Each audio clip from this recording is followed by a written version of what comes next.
ஆடி மாத அமாவாசையை முன்னிட்டு தமிழகம் முழுவதும் பல்லாயிரக்கணக்கானோர் ஆறு மற்றும் கடலில் புனித நீராடி முன்னோர்களுக்கு தர்ப்பணம் கொடுத்து வழிபாடு நடத்தி வருகின்றனர். வருடந்தோறும் அமாவாசை திதிகளில் தர்ப்பணம் அளிக்க முடியாதவர்கள் ஆடி அமாவாசை, புரட்டாசி மாதம் வரும் மகாலய அமாவாசை மற்றும் தை மாதம் அமாவாசை நாட்களில் தர்ப்பணம் கொடுப்பது சிறப்பு வாய்ந்த நாட்களாகும்.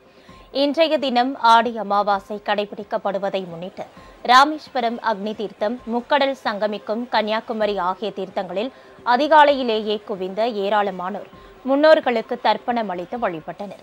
இதேபோல் குற்றாலம், திருச்சி ஸ்ரீரங்கம், திருவையாறு, பவானி, கூடுதுறை போன்ற இடங்களிலும் ஏராளமானோர் தங்களது முன்னோர்களுக்கு எள், பச்சரிசி மற்றும் காய்கறி படையல் வைத்து தர்ப்பணம் அளித்து செல்கின்றனர்.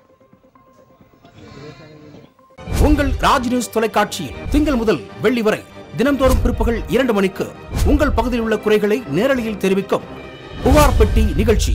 பங்கு பெறுங்கள், பயனடையுங்கள், காணத் தவறாதீர்கள்.